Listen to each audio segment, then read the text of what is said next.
Hello everyone! In this video, I want to demonstrate a classic technique to hide Linux processes. Although the trick is known, I stumbled upon it on this great blog post about sysdig, from which I learned a lot. I learned about other more elaborate techniques and also why sysdig is more effective than traditional monitoring tools. Before going into the code, we need to know how tools like PS and LSOF work. They rely on the proc file system to obtain a list of processes and then open file descriptors. Let's think about what we need to do in order to hide a process. We could intercept the functions that interact with proc file system and make them ignore certain results. Okay, how do we do that? It's actually very simple. We will use an old trick involving the etc ld.so preload file. This is a feature of glibc and should work on most Linux distributions. It contains a list of libraries that will be loaded dynamically for every process that gets started on the machine. A very powerful feature. We will compile this library and insert its path into the ld.so.preload file. Check this out. ps tap lsof will then load it upon starting. This library will modify two key functions from libc called by process-related tools, readdir and readdir64.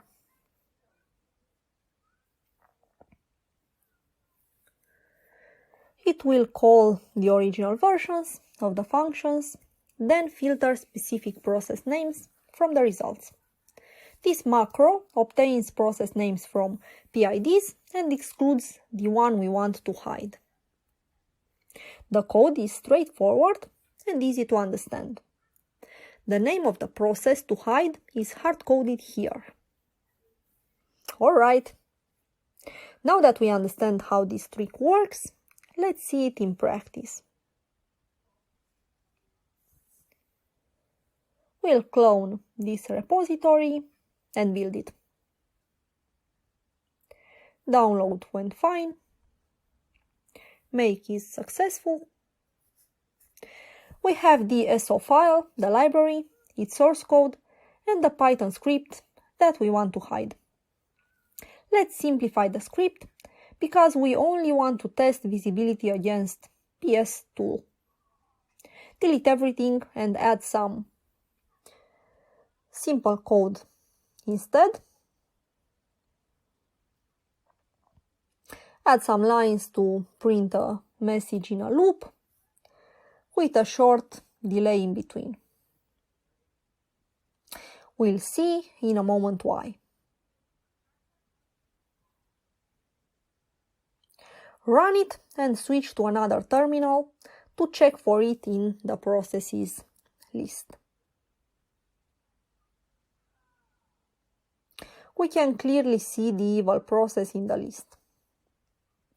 Alright guys, next let's use the ld.so.preload trick and add the newly compiled .so file in there. Not strictly required, but the README instructions advise to copy the library to usr local lib. Don't worry if the ld.so.preload file doesn't exist yet. It will still be effective once we create it. Let's check its content after modification. Only our library is here. No problem. Run the evil script again. Great! PS command doesn't display our script anymore.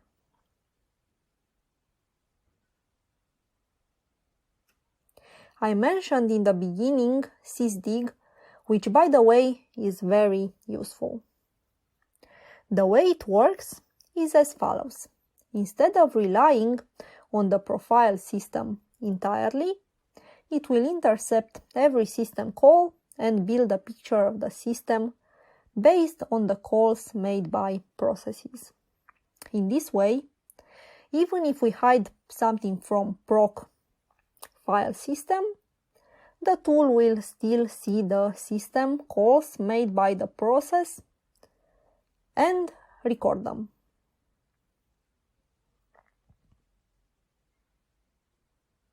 Installation is easy. Sysdig is in the repository for Ubuntu and Kali. Just do apt-get install sysdig. It's already installed.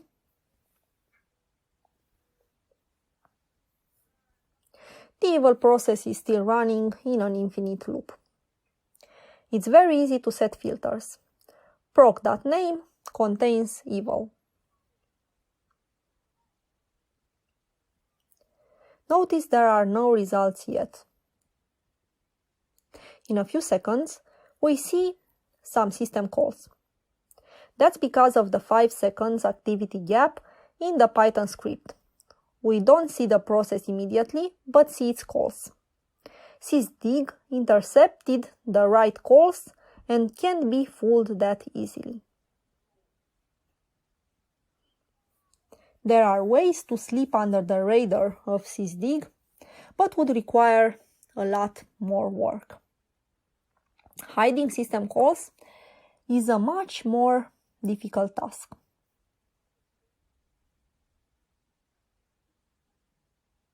Knowing a technique is one thing, but actually practicing it is what it will make it stick in your mind. This blog post mentions a few other tricks to hide processes.